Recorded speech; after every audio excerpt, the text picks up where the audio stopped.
So our first speaker today is Elizabeth Shen, who is at Northern Virginia Community College and George Mason University. She has 15 plus years as an activist educator and a critical scholar.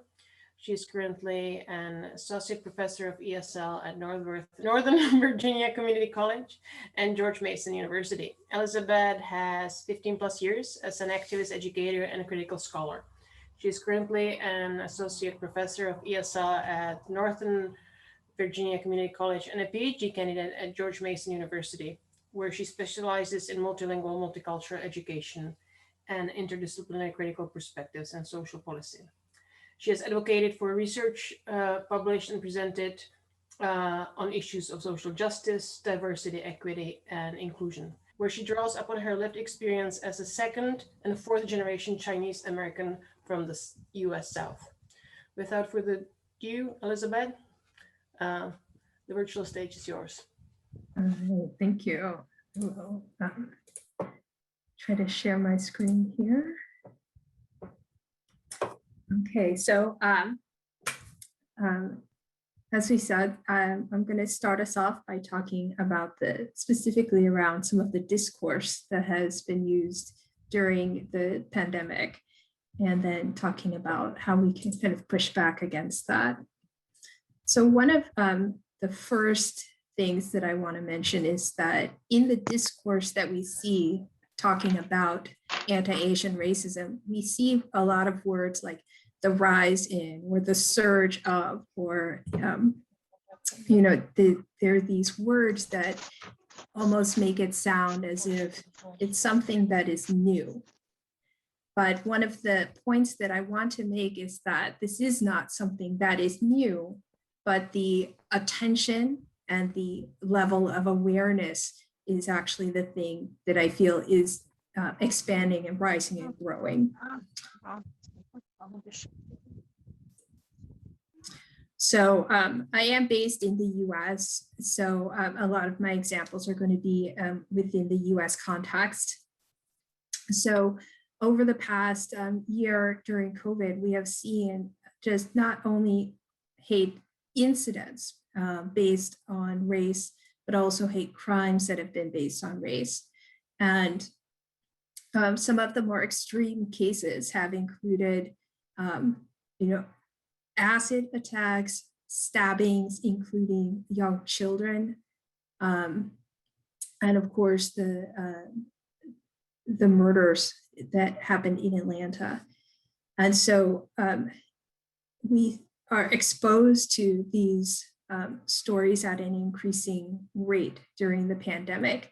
So whenever something becomes more present in the news and becomes like a talking point, right, then gains more attention, it often becomes politicized, right? So we want to understand, even beyond some of that politicization, what's going on. So there was a study that was conducted in last year.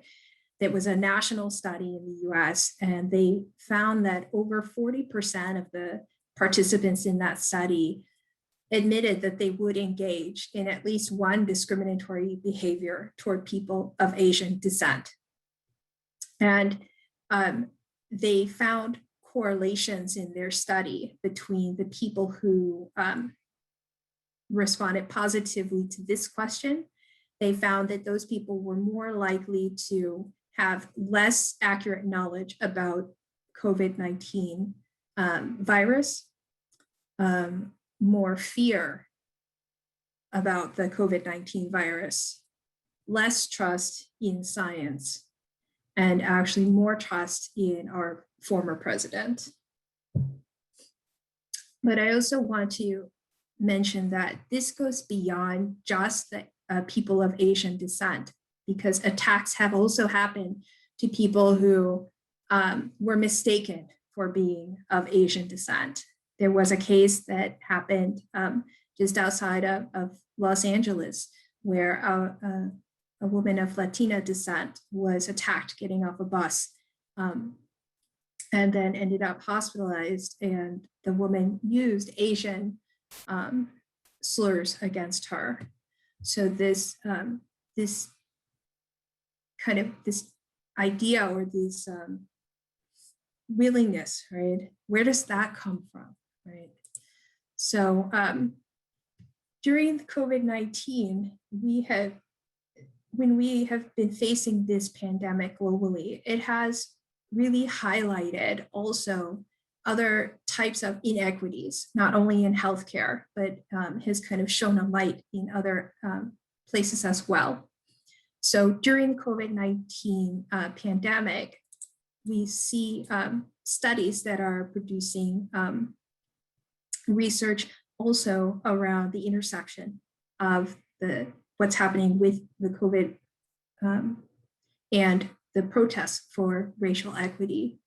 And we see that within the US context, Asians and Black Americans are more likely than other groups to have reported negative experiences due to race or ethnicity, specifically during the coronavirus outbreak. And so that includes, I think, questions even about wearing a mask, right? So people have been attacked for wearing the mask and for not wearing a mask. So even that has become politicized rather than viewed as a health issue, right?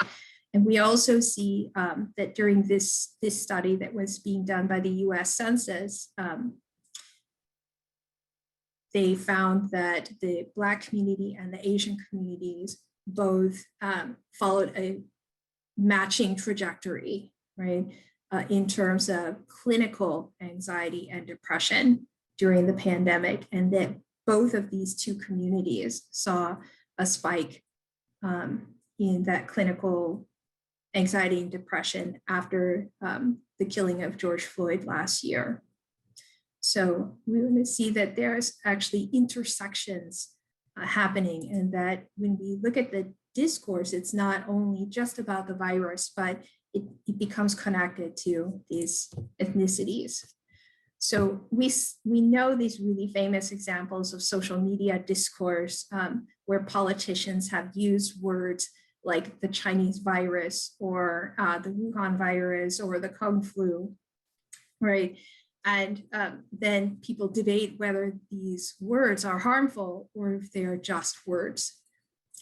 But going beyond just words, we also see that the people who report the news are also guilty of this discourse of image association, where even these famous news outlets have used images of Asian people or of Asian communities, even when the story itself had nothing to do with them or their communities. And even we see, and the CDC is not immune from this, this type of discourse. So what happens is that these connections become dangerous, right? The racist discourse, if it's not seen as problematic, then there was a study where over a third of people thought that saying China virus or Kung flu was appropriate, right? So what happens when they don't see it as problematic is that, and that we see this repetition with the pictures, is that it becomes an implicit bias forms. So we may not even be aware that we're starting to connect the virus with a group of people or community, and the people become the face of the virus, right? And then when that happens, we see the violence that comes out is not really towards these people, but it's that people are being seen as a vessel for the virus, right? So that so that we end up getting people who justify that violence. And this is not new, as I said. So a lot recently in the past year, we've also been hearing a lot of news, seeing a lot of news stories about Vincent Chin in the 1980s, who was a Chinese American who was murdered by two gentlemen who were upset about the Japanese auto industry, right? And they did not serve jail time, right? They paid a $3,000 fine. So we see this justification without justice. And there's, as I mentioned at the beginning, there's a history of this weaponizing language, that that discrimination is not something that is new. So it's this scapegoating on different minoritized communities happens when the big issue or problem is being faced by society. And that's not exclusive to our community either. And it's not exclusive to the US context. But just one example, that in 1899 in Honolulu, actually the Chinese community was blamed for the bubonic plague, right? And so there's a similar example in history where the Asian community has been blamed for a virus, right? And their community was actually burned because of it. So what happens is that there are consequences of personifying COVID-19 through the racist discourse. I shared this example a little earlier, that the clinical levels of anxiety and depression increase, but so there are mental and physical repercussions for the discrimination. And it also reduces access to health services and help seeking, which traditionally has already been a problem within our communities that has been exacerbated. So we need to change that narrative in order to push back. And so one of the ways is through more of the awareness, and for people to realize that this is something that's happening everywhere, right? In big and small ways. And so when we the best way to fight back is to realize that we need to take care of one another, right? So we need to challenge this idea that this is something new, that there has been a history, not only of this discrimination, but the history of our communities coming together and working together to create change, right? So in the Vincent Chin case, this is an article here where Jesse Jackson came out for, and the NAACP came out to fight for justice for his mother and the family. When we learn about the United Farm Workers, right, and Cesar Chavez, Dolores Huertas, we need to also remember that about the Filipino farm workers, right, who were there, and they actually began the movement and then joined together.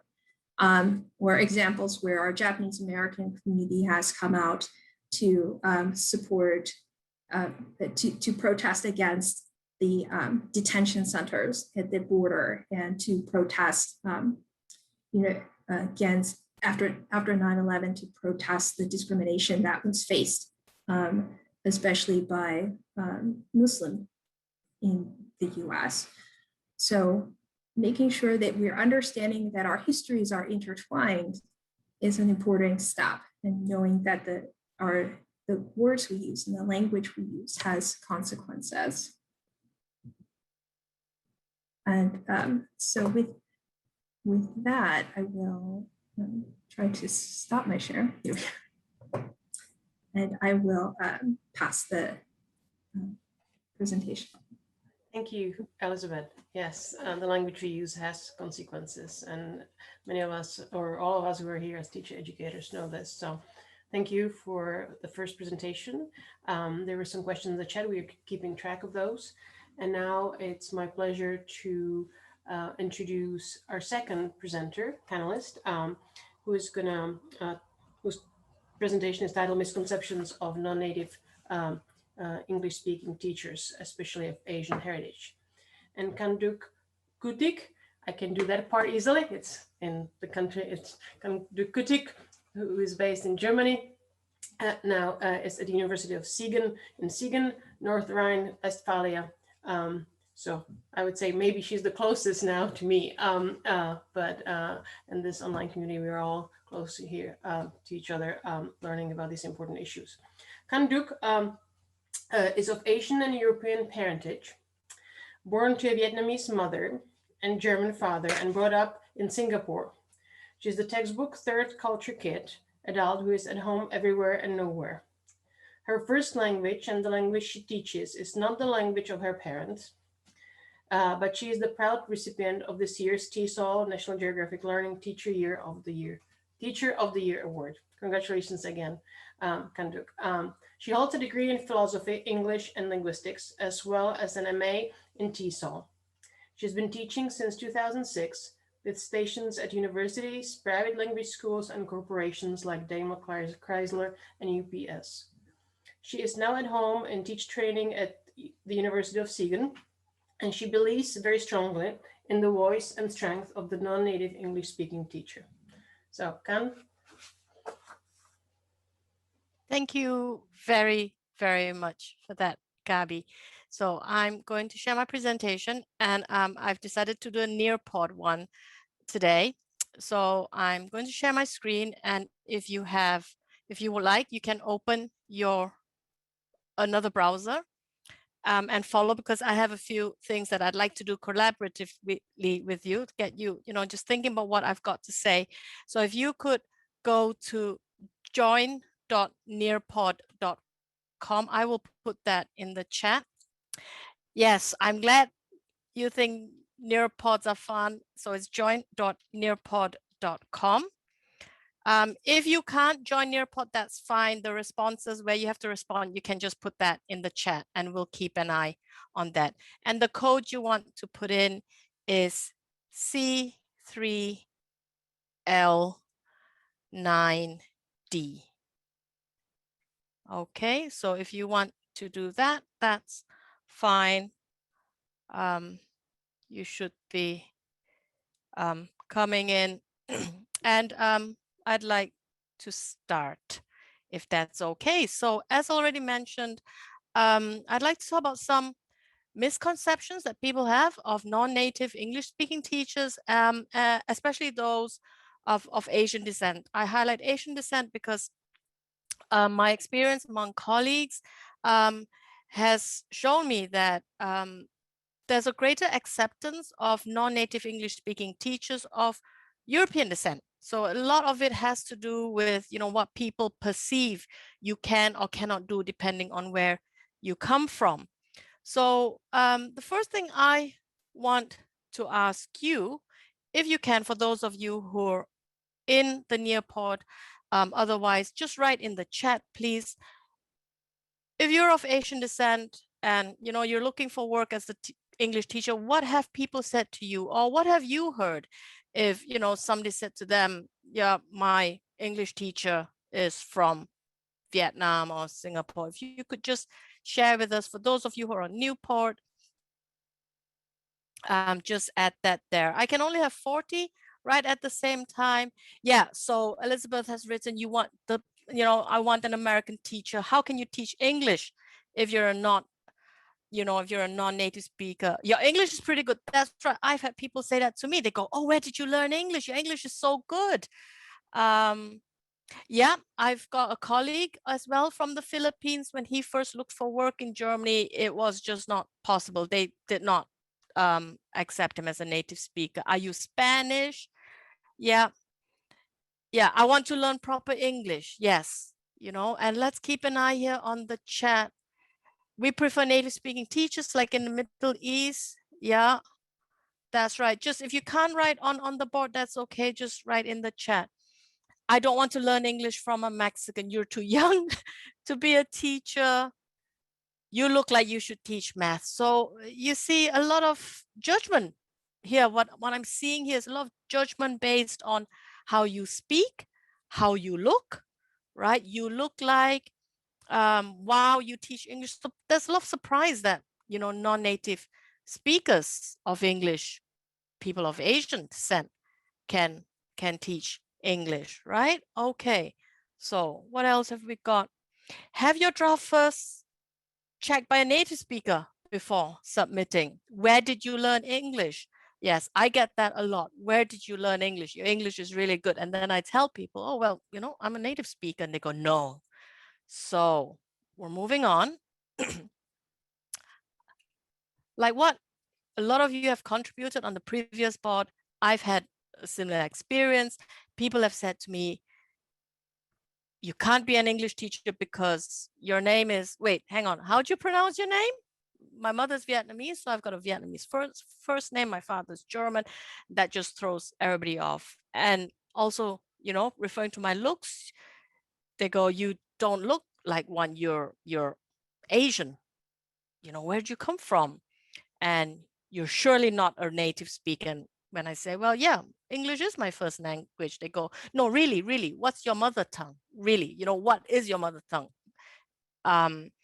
And or people saying, you know, there, you know, that place where you come from, don't they speak some other Asian language? And you see, there's a lot of non-knowledge there, you know, a lot of ignorance, people not knowing, you know, not just the geography, but also the political history of Asia, right? And with this ignorance comes a lot of bias. So we move on. What do you think non-native English speaking teachers are in terms of their competence? Do you feel that they're good, but not as good as native speakers? Do you think they're as good as native speakers, as English teachers, or do you think that they're better? They're better ESL, EFL teachers than native speakers could be?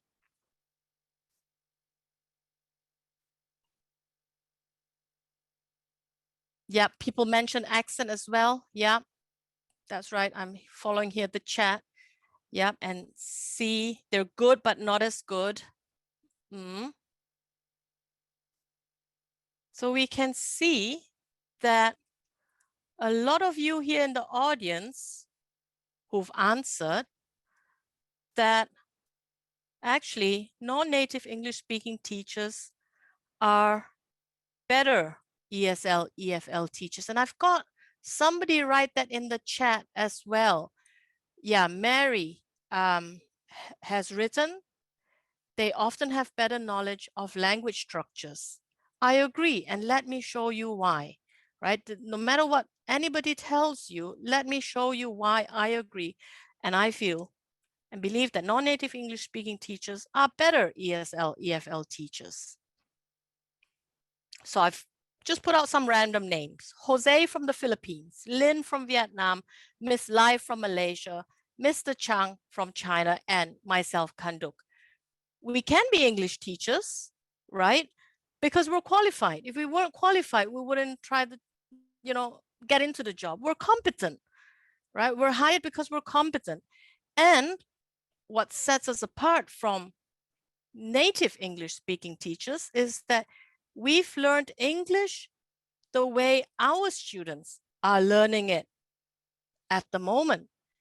And that could possibly make us better English teachers. And it makes us better English teachers, right? Because number one, we understand some of the difficulties our learners may be having.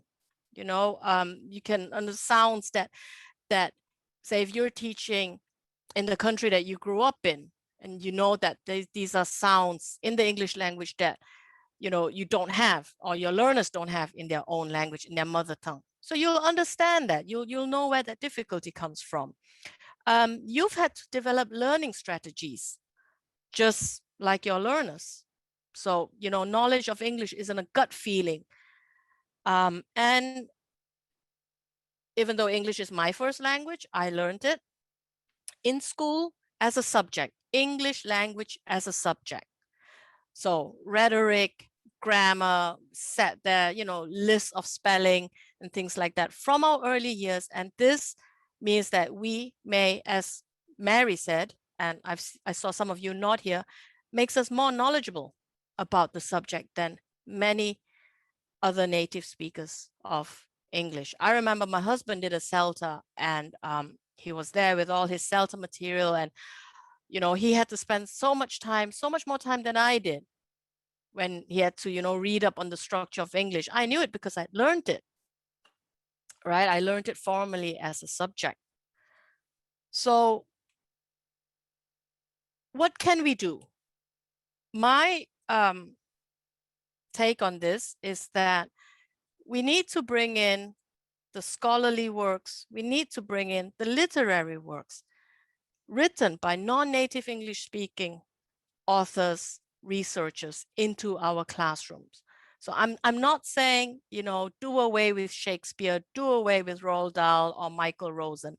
That's not it. You have them. Yes, they're part of the canon, but there's so many authors, researchers now writing in English. And when you introduce that into your own classes, into your own culture, your students, you know, will become more aware of them.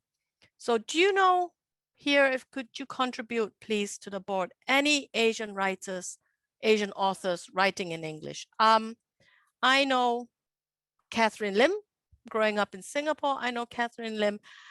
I know Maxine Kingston Hong, having studied English literature. Yeah, so Khalid Hosseini. Yeah, any others? Charles Yu, a lot. Crazy Rich Asian series, Amy Tan, that's right, Amy Tan. I grew up with Amy Tan. Min Fong Ho, yeah. Ocean Vuong, yeah, Ocean Vuong's new and upcoming. Yeah, so you see, there's no lack of it. You know, if you can, you know, introduce it in your curriculum, introduce it as part of your students' reading list. Okay, we'll move on now, and I'll tell you what I do. So how can we make our learners aware that the English language isn't owned by anyone? They're not better off or worse off for not having read Shakespeare or having read Shakespeare. So like I said, you introduce a range of authors and works. You know, Asian writers writing in English, Catherine Lim, June Chang from Wild Swans, Maxine Hong Kingston, V.S. Napul is what I did when I was in school. And if you're doing linguistics or language studies in a degree program, look for research undertaken by Asian scholars in your courses. So Lawrence Tsang, who's based in New Zealand, does a lot of work on ESP or academic writing. Willy Renandia from Indonesia, based in Singapore, does a lot of work on teacher education. So if that's your field, draw on their knowledge, draw on their work. On top of that, include diverse topics like Asian Englishes. I did a course at the university in Bochum here in Germany once on world Englishes, and I had a focus on Asian Englishes because these are Englishes, global English is all part of global English now. Social linguistics, so that people understand what, you know, the language policies and the language demographics are, language geography in Asia, and intercultural pragmatics. That's very important as well. So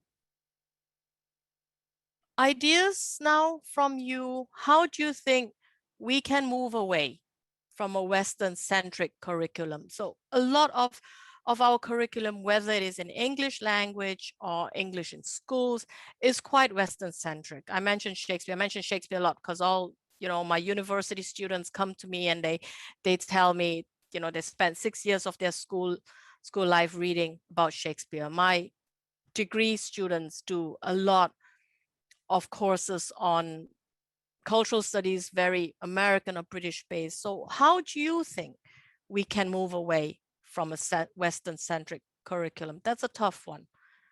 You know, in addition to, like I said, introducing literature or yeah, we need to raise an awareness about world Englishes. There are still some places where there is a preference for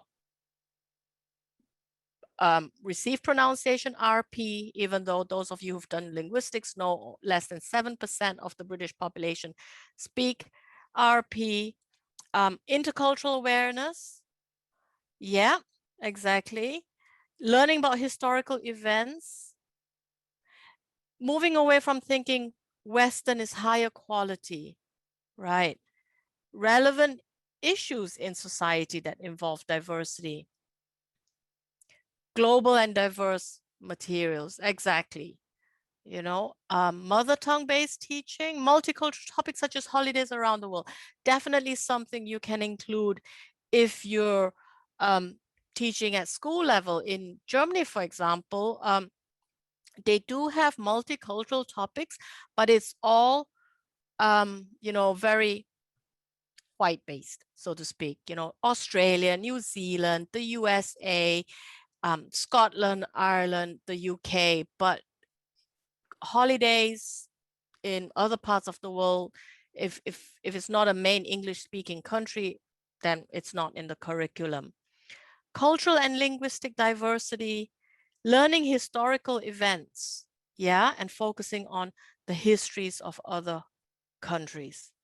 Exactly. So there's a lot we can do, yeah, you know, raising that awareness that the world is actually a lot more global, and we're really moving to a more intercultural world. So to close, I just want to say that, you know, own your heritage, and it show that for what it is strong. You know, be proud to be that non-native English speaker. You know, share it with your students. For example, if you had to take a high stakes exam to get where you are, then share it with your learners. A lot of teachers, some teachers feel very embarrassed to share with their students that they've also had to take, you know, the Cambridge proficiency or the TEFL exam.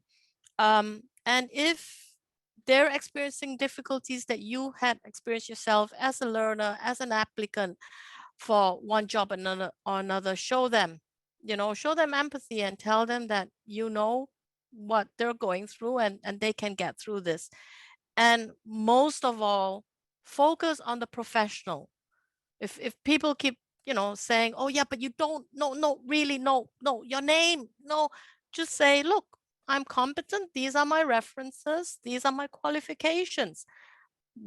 My heritage, my color, my name, they're secondary.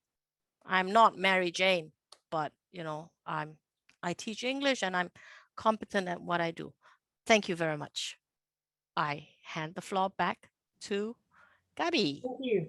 Can you come to yeah, an important issue that you talked about. It's very different from what Elizabeth talked about, but I think it's creating a nice collage of issues that are challenging our minds to think about the importance of identifying who I am and my value as a person, and how we can communicate some of these things, and you know, with our learners. And yeah, the one thing I didn't post anything, but in my department we bring in the Czech culture. So we actually help our students to learn about their own culture. So by that recognition, you know, they're more likely to interact with other cultures. So we also are saying goodbye to Shakespeare, and we do other things. But yeah, there's it was an inspiring talk, I'm sure, from the large community of international or global attendees at this event. And we're going to go now to Vietnam. So going east, I wonder, I didn't ask what time it was for Kanako, but it must be kind of late in the evening, I believe. So Kanako Suwa is our next presenter.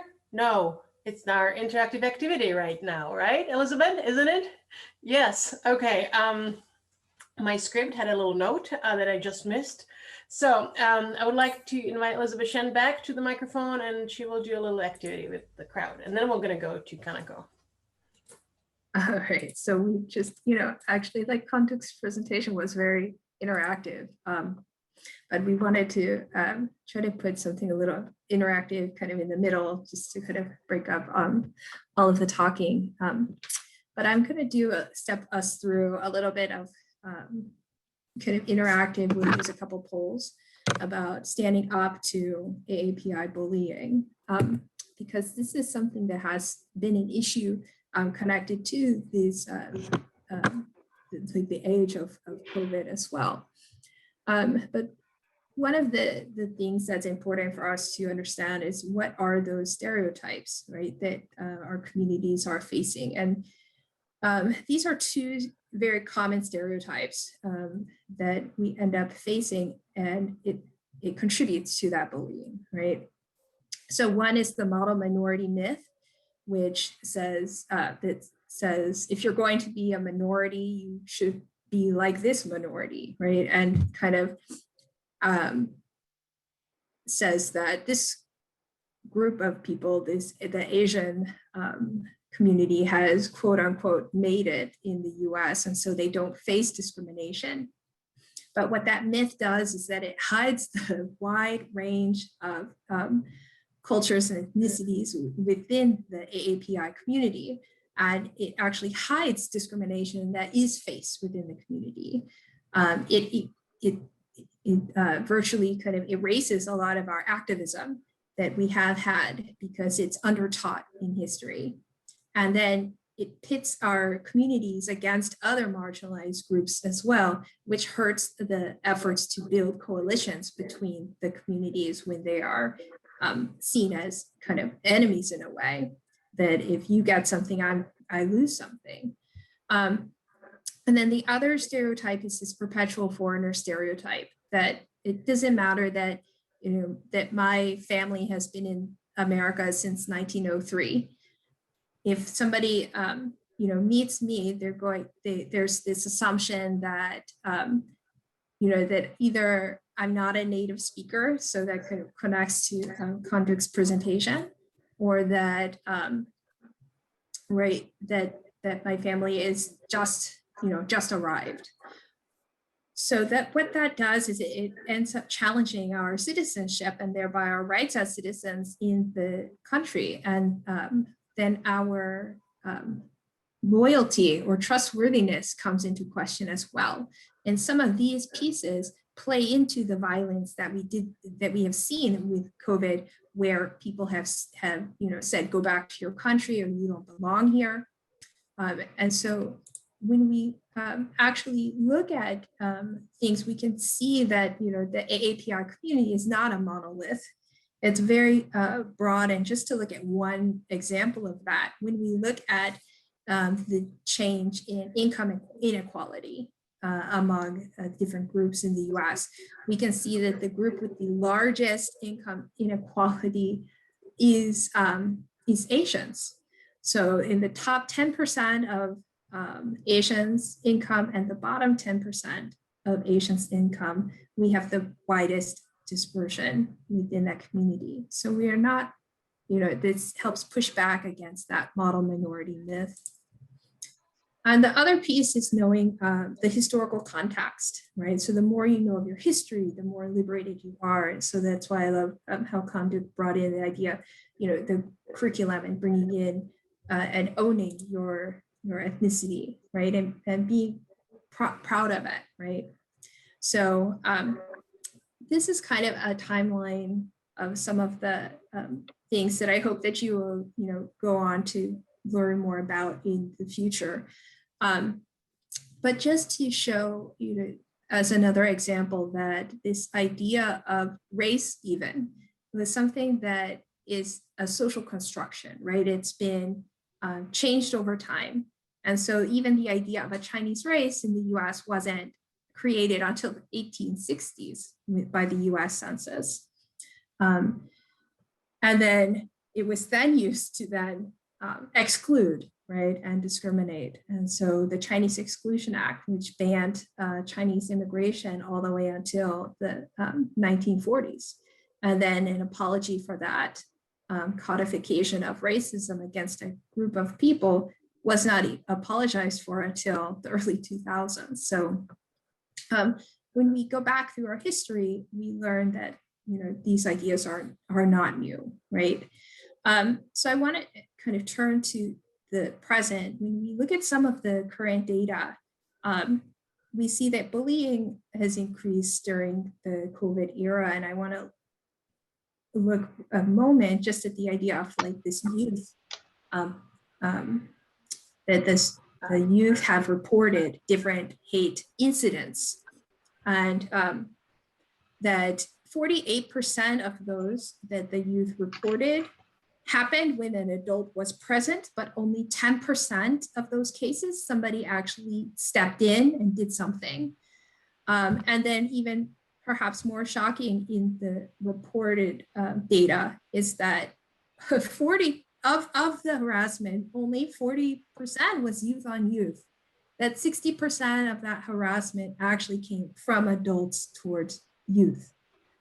And so, we may see these ideas happen, in our communities. And so what can we do about it, right? So we may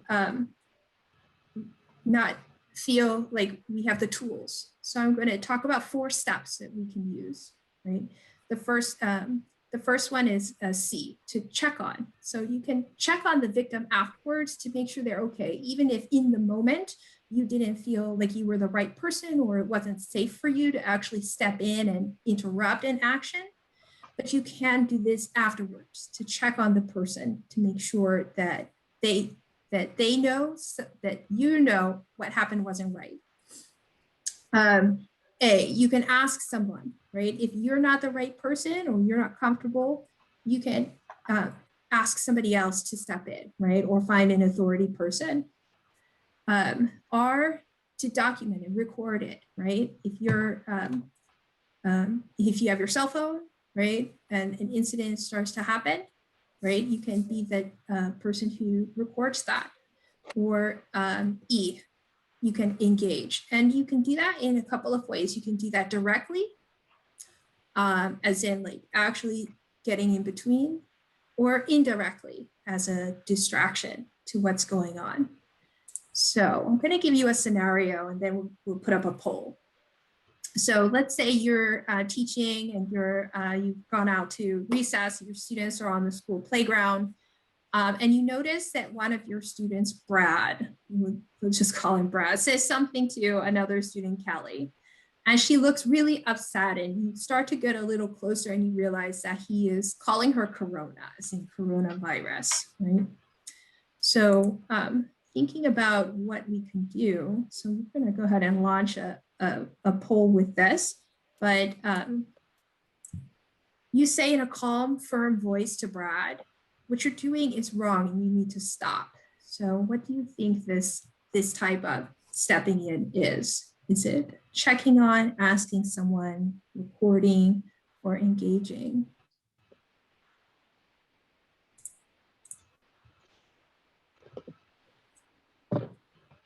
And I'll just ask Julia to let us know. All right, great, excellent. Yes, so in this case, you're actually directly putting yourself in between. All right, so this is another case, the same scenario. So let's say later that afternoon, you go to find Kelly in the classroom or in the hallway, and you ask her how she's doing. So we'll put the poll up once again. What do we think this might be?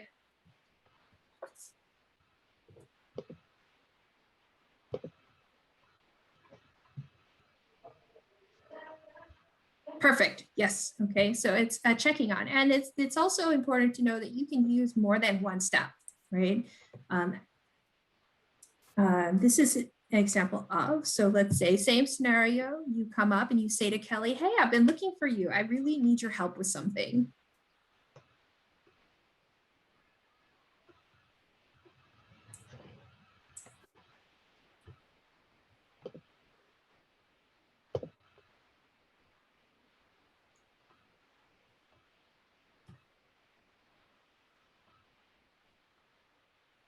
Yeah, so this one is also, this one's a little trickier, but this one is a way to indirectly engage. So you're still getting in between the two people, but instead of directly addressing the incident or the bullying that's taking place, you help to distract or to kind of remove the person, right? So this is an indirect engagement. All right, so this is the last. Ask the school counselor if they would speak to Brad.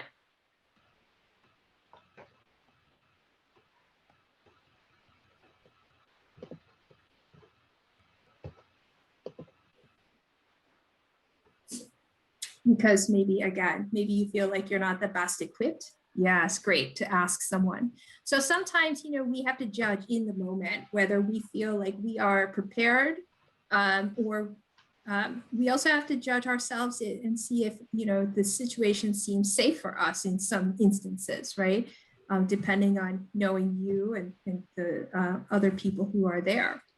And so these are some of the steps that we can use to step in and to stand up and to know that it doesn't always have to be getting in between and yelling stop and, pulling people apart and putting yourself in that direct harm, especially if you feel like you might have fears that the person will turn on you as well.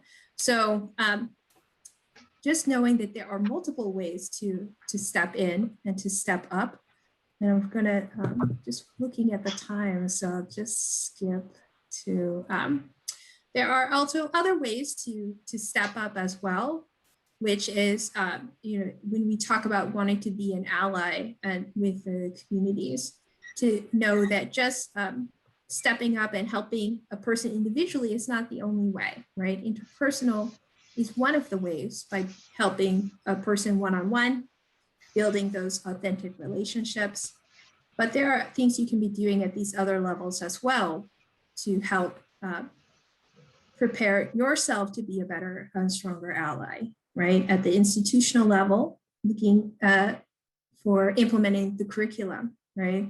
Or policy changes. And in ideological level, having those talks and starting to change hearts and minds that way. And intrapersonal, doing, the beginning with then, doing those self-reflections and learning more about these topics. All of these are ways to help. All right, and so with that, now we'll go to Kanako. Thank you, Elizabeth. I appreciate that now we're just talking about it in a general way, but you just provided some specific tools how we can address and what we can do when we're in difficult situations. So thank you for that. I'm sure people are responding in chat in a very positive manner. And now we're going to go to Vietnam. I looked up the time in Vietnam and it's past 10 p.m. So I don't know if Kanako is a night bird or early bird, but in any case, she's here with us. And as I said, Kanako is at American International School, Vietnam in Ho Chi Minh City. And she is she's a queer Japanese third culture kid, currently teaching at an international school in Vietnam, as I said. And she's a recent graduate of the Master's in Education in International Education program at Endicott College, and holds a bachelor's degree from Boston University in bilingual education at the elementary level. She has been teaching in Vietnam for 4 years, transitioning from standards-based teaching to the IB primary years program over her time there. She's a strong advocate for culturally responsive teaching for multilingual learners and challenging heteronormativity in the classroom with younger learners. Kanako spends most of her free time reading young adult novels featuring Asian and or queer characters and themes. And you can follow her book reviews at Kana Novels on Instagram. But today she'll be speaking, or the title of her presentation is Teaching as a Queer Asian Teacher, Creating a Space for Younger Asian Queer Kids. So Kanako, the stage is yours. All right, hi everyone. Just gonna share that. Hold on. Okay.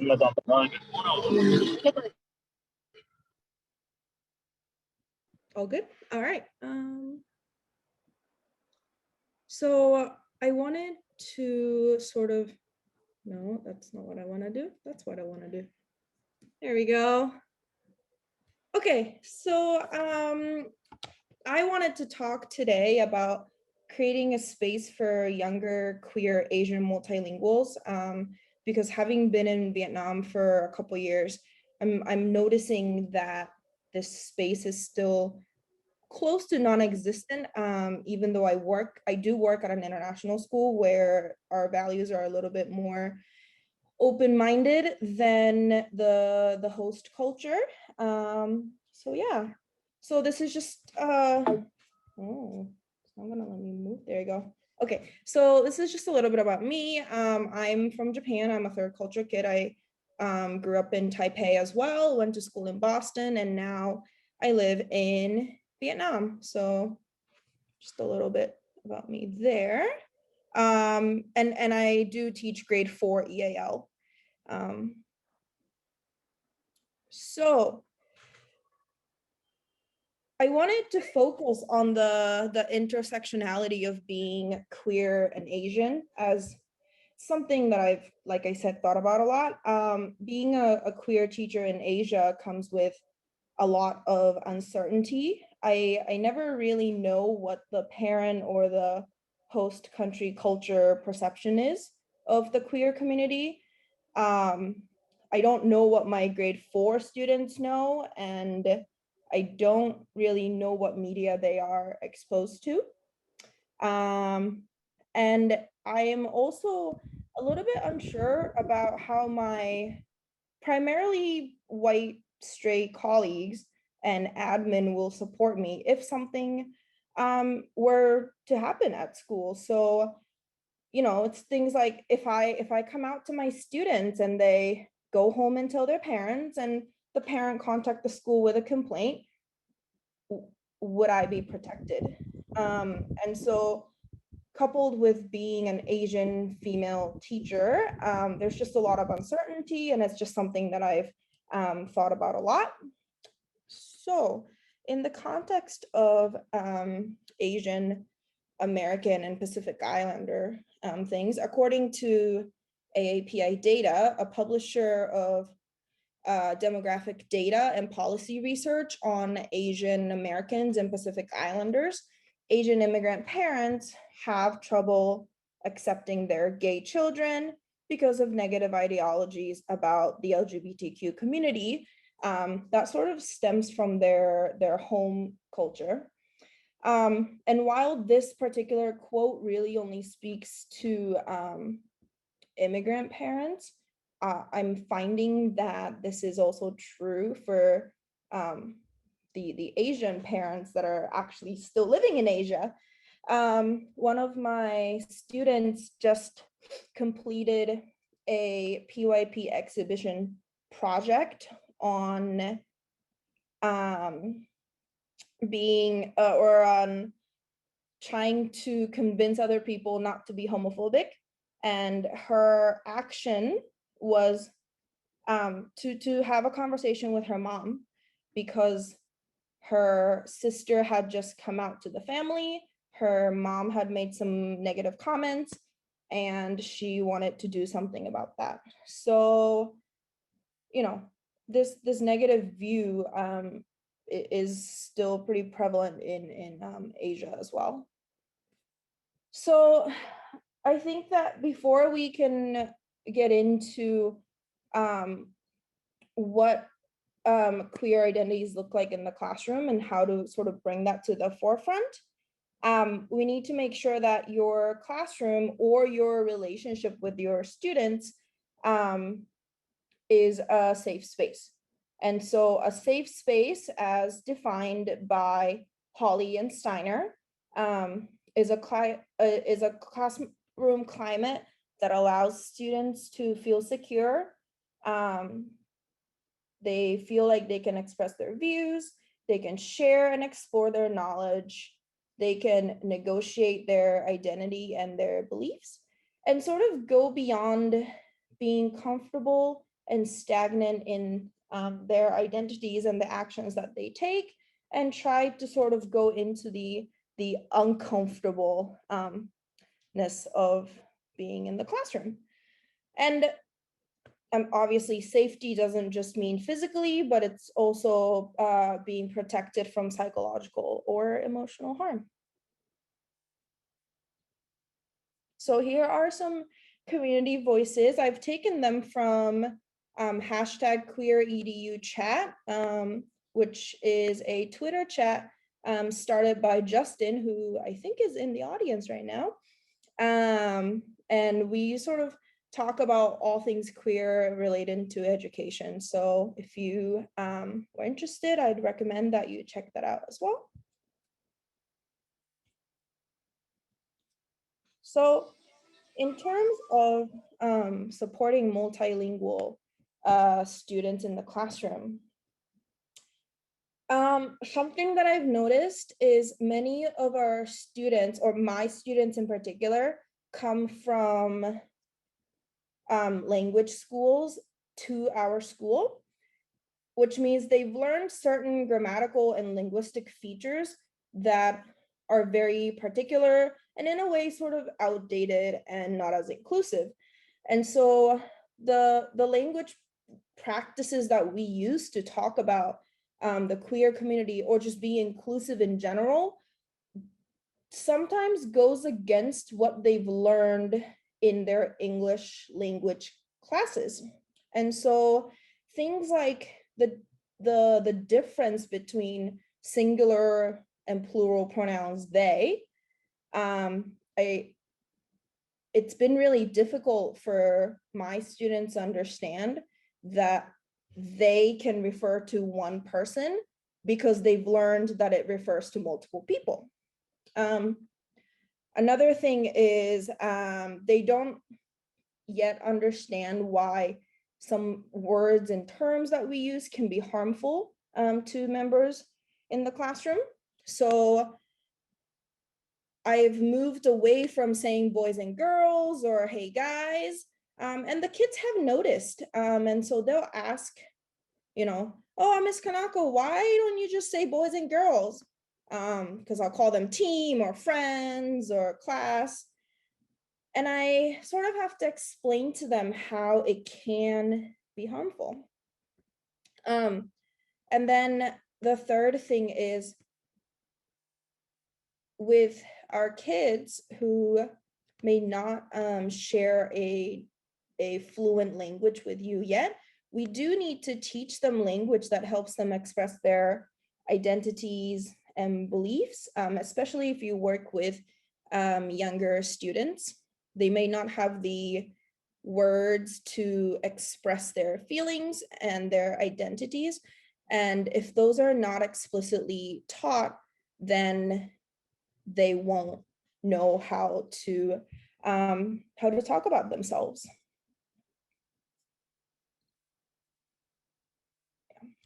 So this actually,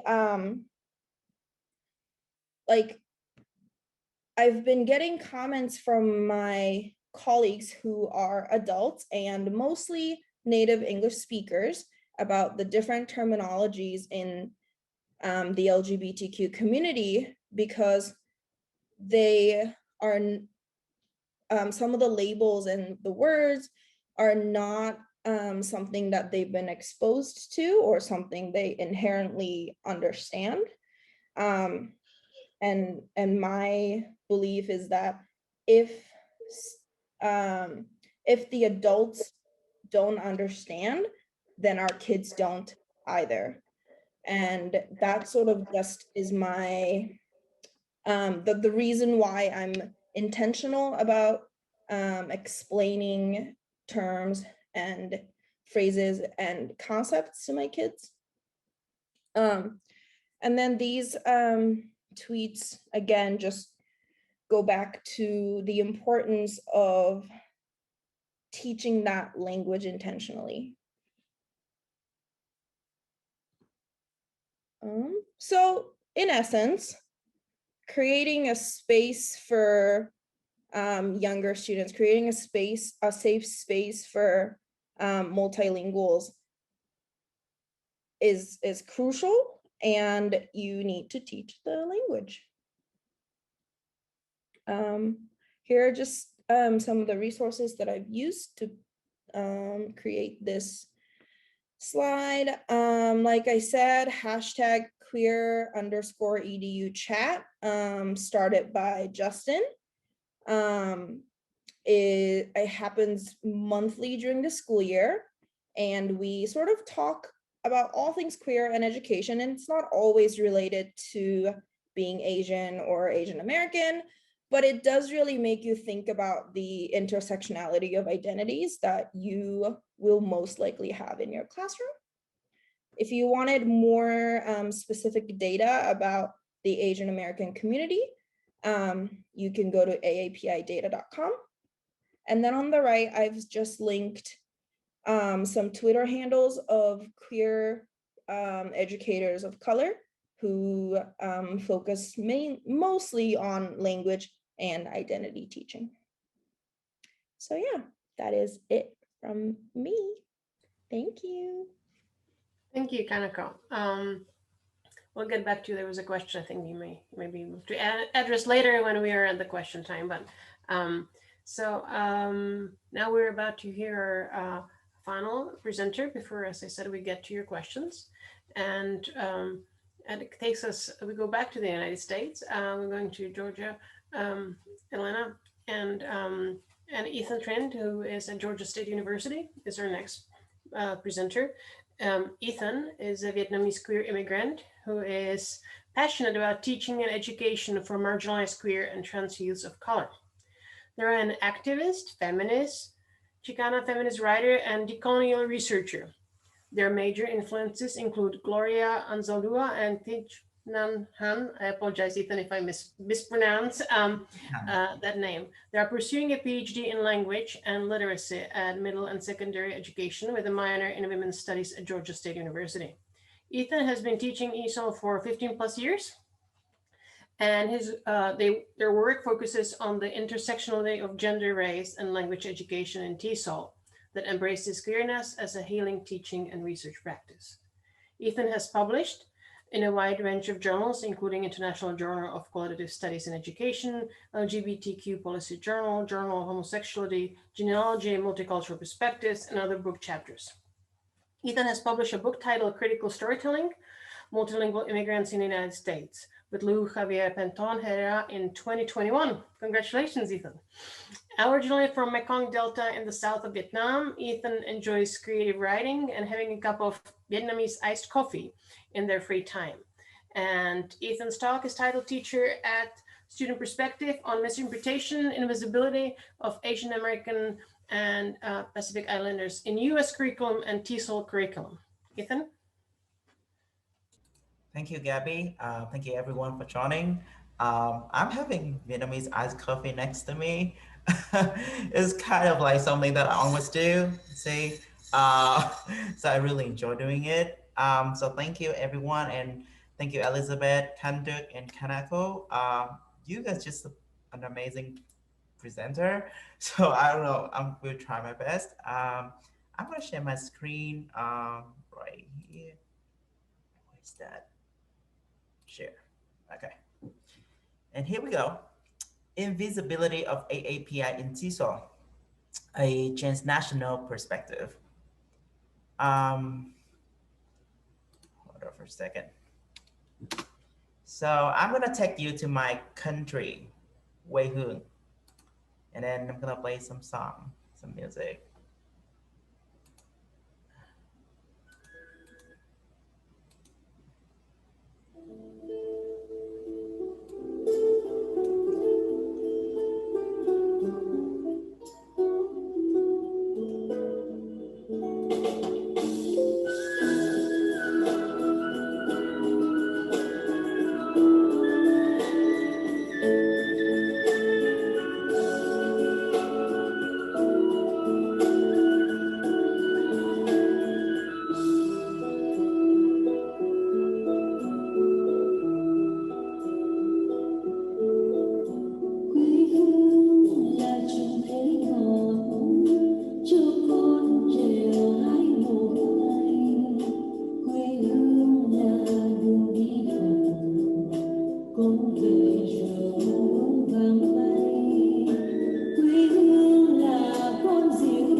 Okay. So this is my Quê Hương, my country, my Vietnam. This picture coming from Viet America by G.B. Tran 2011, it speaks a lot to me because, you know, the picture of an airplane, you know, connecting not only like two different countries, Vietnam and the US, but also talk a lot about my identity, my transnational identity, and my intersectional identity, connecting with different roots and identity and linguistic. And that's the reason why I bring you from Vietnam to the US. And my name is Ethan Tran, and my pronoun is they, them. And I'm a Vietnamese queer immigrant, TESOL teacher, educator, and researcher at Georgia State University in Atlanta, Georgia. And this picture was taken in TESOL conference in 2019 in Atlanta. I love this picture. Um, and before we start, I would love you to have a moment of remembering those who passed away in a mass shooting in Atlanta in March 2021.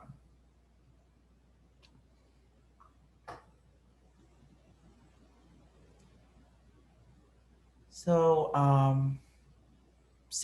I think eight of those who passed away, so six of them were Asian descent, and they were shot by a white gunman, 21-year-old Robert Aaron Long. And then the media say that, he came and he attacked those people. It's not because of the racial motivation, but it's because of the sexual addiction. And I call it bullshit. um, I call it bullshit because guess what? If you believe that is not because of any racial motives, you are being complicit with discriminatory act, and you are being complicit.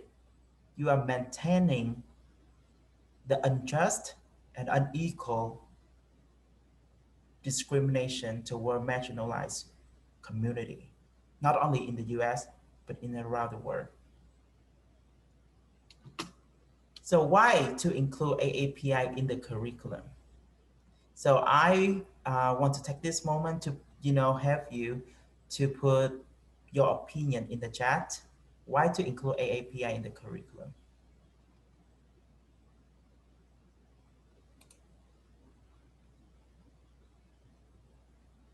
I cannot see it, so hold on for a second. I don't see the chat. Hold on for a second. To be inclusive, right? The center whiteness and colonialism. Thank you, Justin. Representation matters. Yep. They deserve quality education like everyone else. Yep. To stop the spread of hate. Yes. Include AAPI to make visible the invisible. We cannot teach correctly when we leave our cultures because it's part of the history.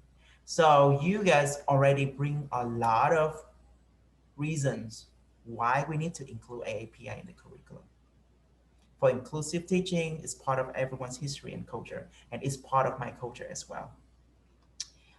So I'm gonna continue to share my screen, and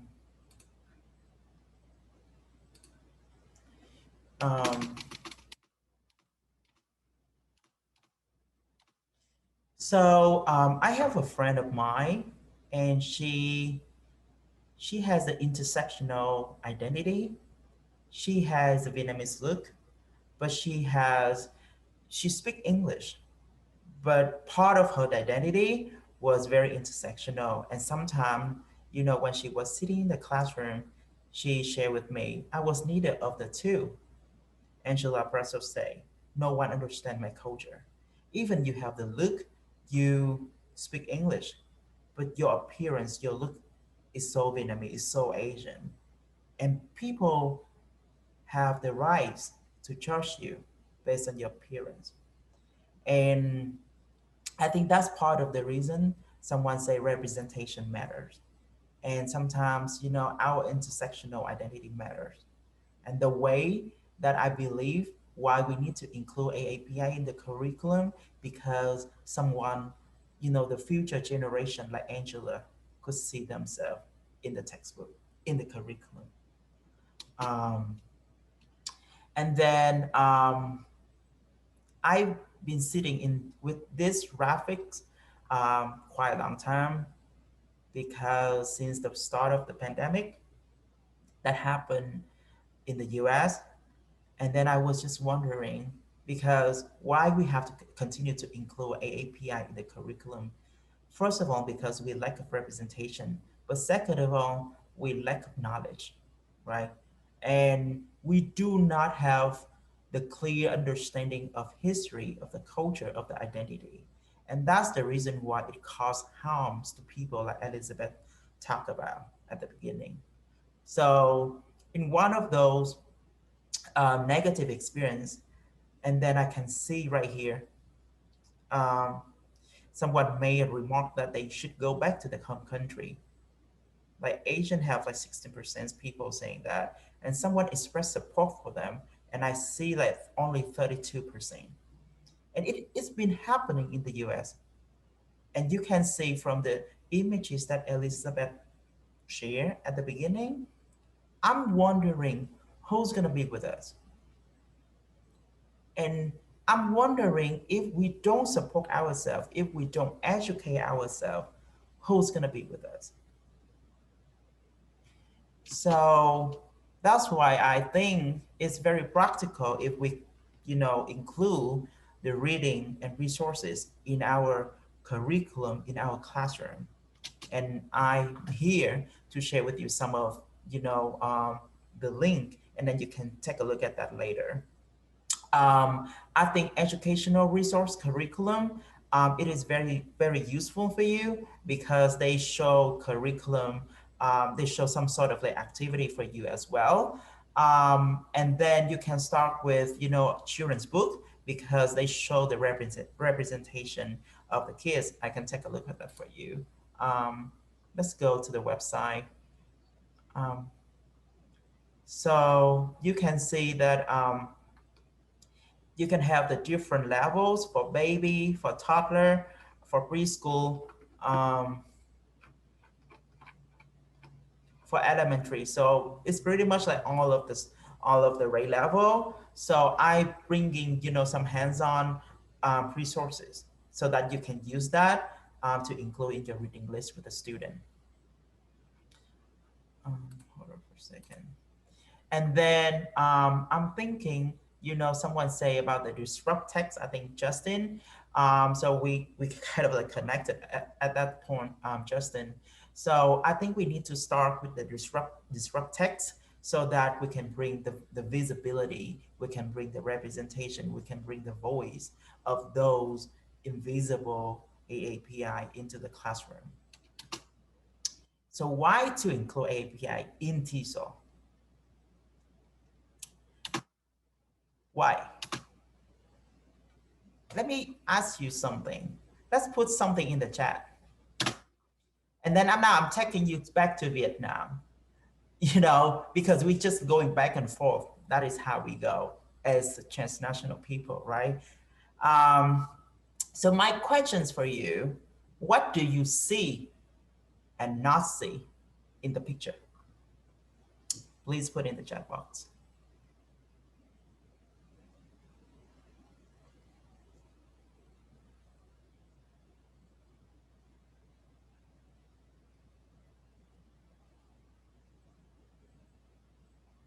And this is taken from an English language textbook in Vietnam.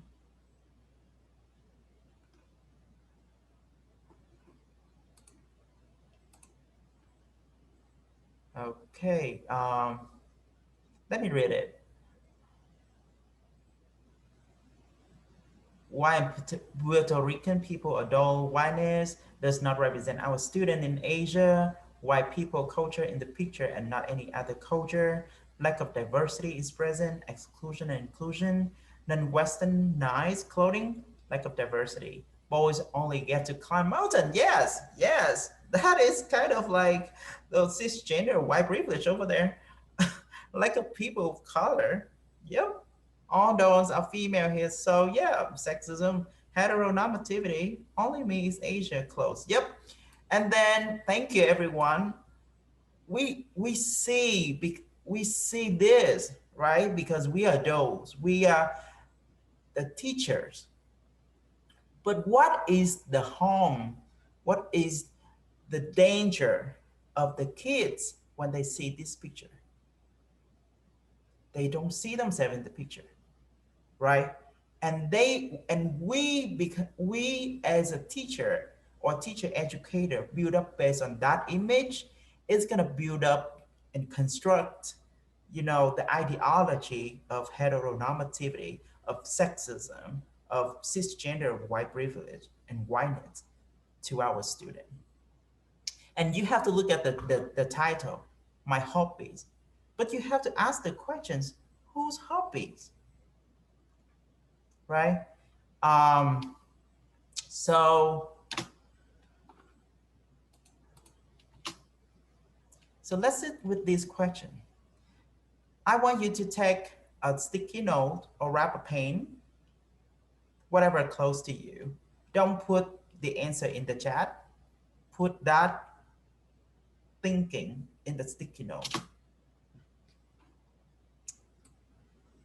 And that is the questions. What have I done in perpetuating whiteness, racism, sexism, homophobia, anti-Asian in my work, like teaching, research, and service? I'm gonna give you a minute to put it down in your sticky note. Don't put it in the chat, put it in a sticky note.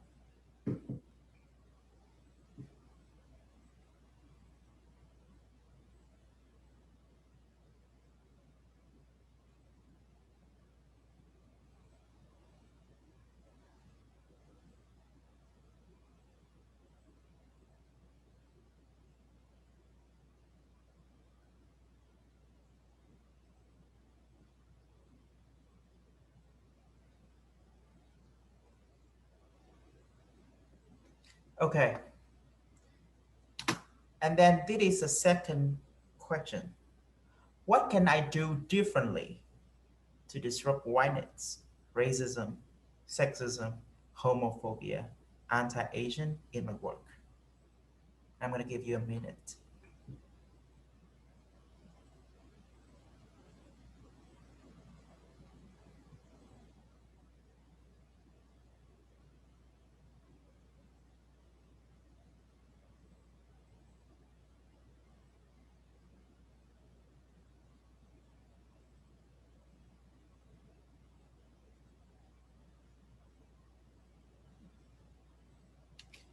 Okay, so thank you for participating with me.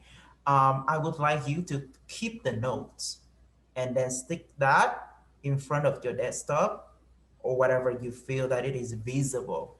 So that is gonna remind you of our conversation today. And it reminds you of this work has never been completed.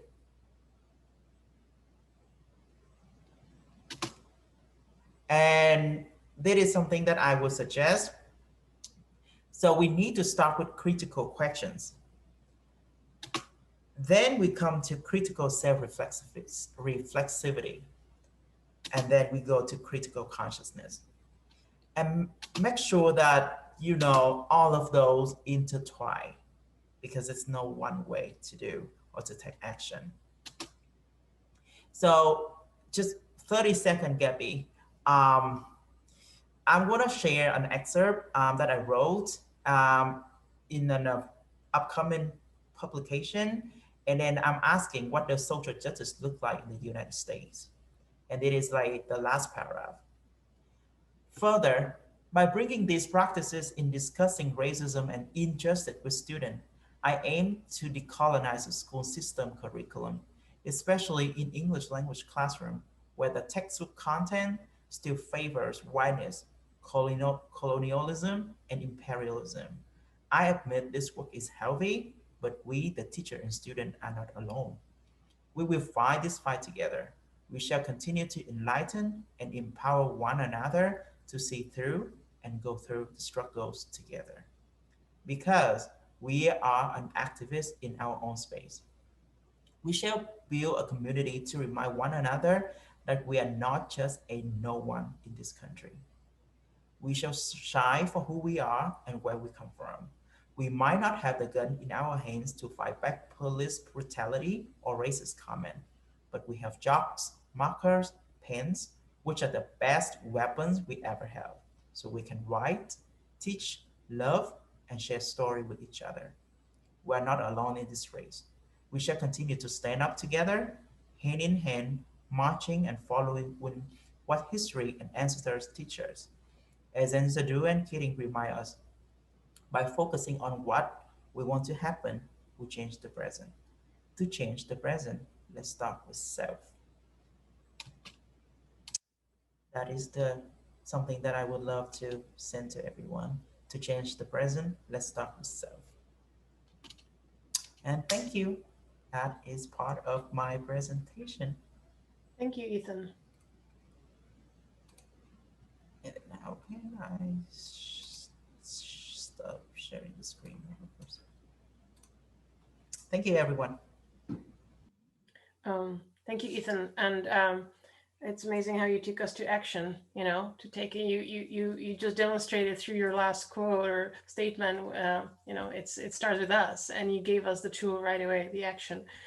Thank you, all four of you, for the inspiring presentations. I think you're reading and following the feedback that you're getting in the chat. Amazing. People are really appreciative of what you brought here and shared with us tonight, this afternoon, this morning, and challenging us, challenging our thinking, how we look at discrimination and diversity. I do want to say that many of you may have learned, or you will learn in the upcoming TESOL connections, that TESOL is doing or starting, or the TESOL Board of Directors is starting a DEI initiative within TESOL. So we're starting, the TESOL is hosting this webinar. We're also starting with ourselves as the organization, look at ourselves and seeing and looking for actions and things we can do for diversity, equity, and inclusion. But let's get to the questions. We have a couple more minutes. There were questions, and I have to say, Elizabeth, you got the most questions during your first part, and so I'll go to them, and it might be interesting for people outside the U.S. Has this discrimination that you were showing the graph, it came when you were showing one of the graphs early on in your talk, has this discrimination mostly been confined to more specific areas of the country, or is it generally across the country? I would say the incidents have happened across the country. Although in the US, people of Asian descent have higher concentrations, let's say in California or New York or Texas. And so we do see a larger reporting happening in those areas. Okay. Anybody would like to comment on it? Maybe Ethan, being from the same part of the world? No? Okay.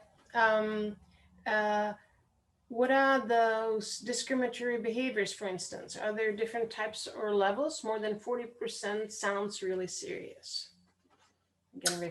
Yeah, I think when we go into the study, it was a wide ranging. It's not always just like a physical attack on people, but it includes harassment, yelling at people, using racial slurs. So it was a broader definition. Thank you. We have one question that wasn't in the chat, that came by email. As an aspiring TESOL professional, and this is open to anybody on the panel, as an inspiring TESOL professional and a first-generation Mexican American, I have lived in a Latino community my entire life and never had the opportunity to interact with people of other cultures. How can I prepare myself to better serve AAPI in the classroom, especially since I would like to work outside my community eventually? Any thoughts? I can go. Go ahead, Ethan.